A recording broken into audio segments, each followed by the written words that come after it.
Só configurar aqui a apresentação rapidinho.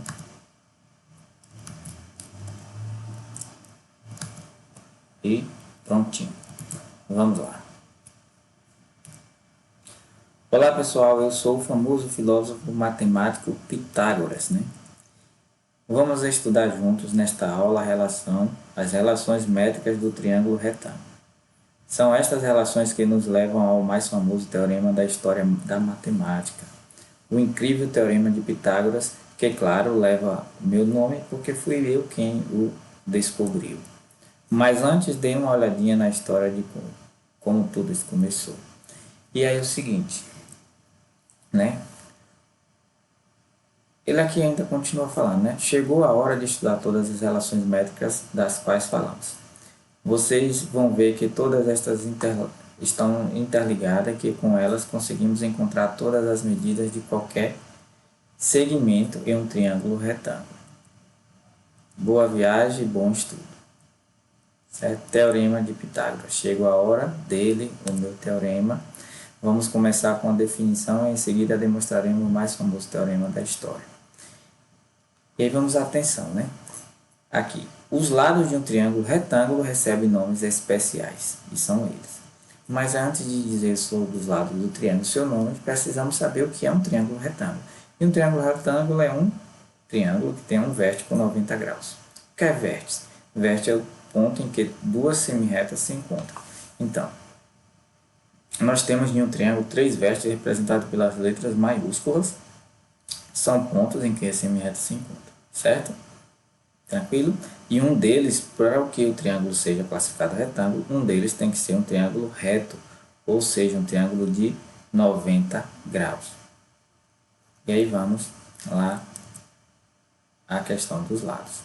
O lado oposto ao ângulo reto é denominado de hipotenusa. Então, esse lado A aqui está oposto ao ângulo reto, ó, 90 graus. Então, esse lado é a hipotenusa. Os outros dois opostos aos ângulos agudos do triângulo são chamados de catetos. Então, nós temos um ângulo aqui que não é reto, ele é agudo. E o lado oposto a esse ângulo é o lado C. Nós temos um ângulo B aqui também, que não é reto, ele é agudo. E o lado do triângulo oposto a esse ângulo é esse lado aqui, que é B. E a semirreta é representada por letra minúscula. E aí nós temos o seguinte. Aqui vale a pena destacar uma propriedade. A hipotenusa sempre será o lado de maior medida de um triângulo retângulo. Então vamos se atentar a isso também. E continuando, veremos. O enunciado do teorema de Pitágoras é o seguinte.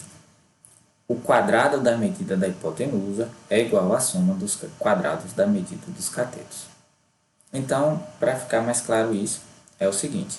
Nesse caso, com as denominações A, B e C, respectivamente, para hipotenusa, ó, o A, azulzinho, hipotenusa, B e C, os catetos, teremos a seguinte relação.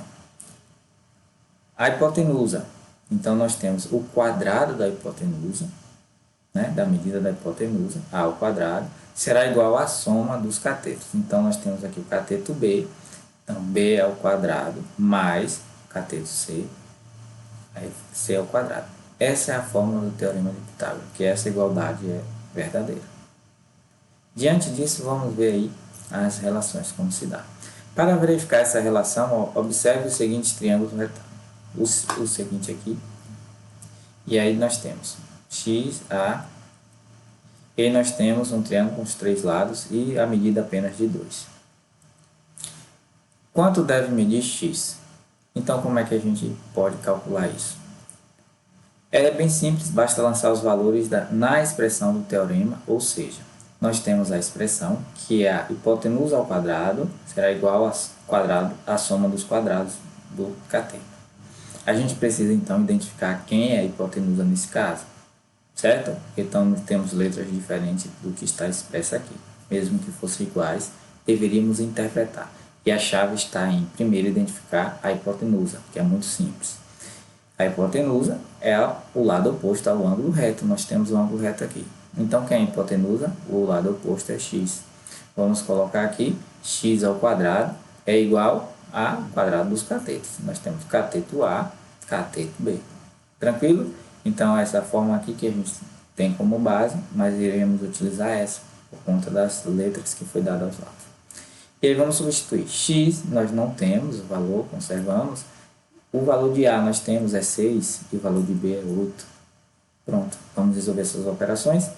X ao quadrado será igual a 6 ao quadrado, 36, 8 ao quadrado, 64.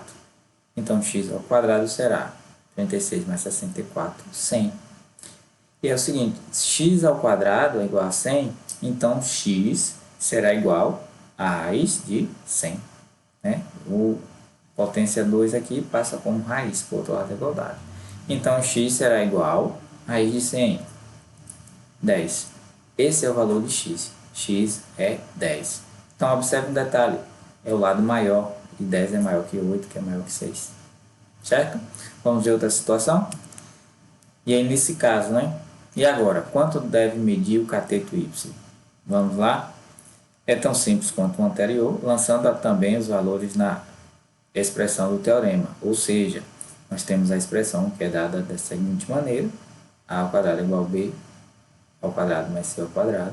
Só que detalhe, a chave está em identificar a hipotenusa.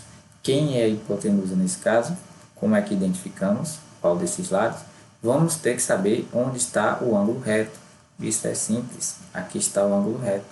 A hipotenusa é o valor ou o lado que está oposto ao ângulo reto. Então, aqui é B que representa a hipotenusa. Então, vamos botar B ao quadrado igual Y ao quadrado e A ao quadrado. Certo? Então, utilizaremos essa fórmula. E agora vamos substituir os valores que nós temos para calcular o que não temos.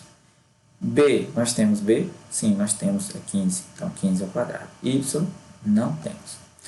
E A, temos? Sim, temos, é 12. E aí, resolvendo essas operações aqui de potência, 15 ao quadrado é igual a 225. Conserva Y. E aí, 12 ao quadrado é igual a 144. Certo? E então, vamos ficar o seguinte. Se eu inverter tudo isso aqui, é verdade. Então, invertendo todos os membros, observe. Por que faz isso? Para que o y fique do lado esquerdo, é mais comum. Então, inverter toda a equação.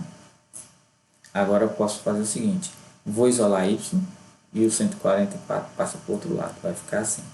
225 menos 144.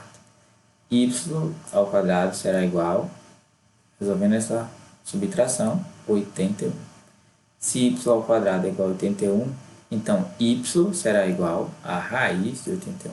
A potência passa em forma de raiz, do outro lado.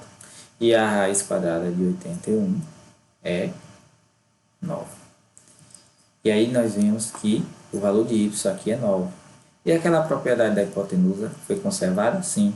A hipotenusa tem um valor maior. Se aqui é 9, aqui é 12, a hipotenusa é 15. E aí encontramos o valor do cateto, y, certo? E aí, pessoal, nós temos a atividade 1, resolva a atividade, qualquer dúvida, vá anotando para o momento da aula, vocês tirarem, aí é bem rapidinho. Valeu? Por hoje ficamos por aqui, até a próxima.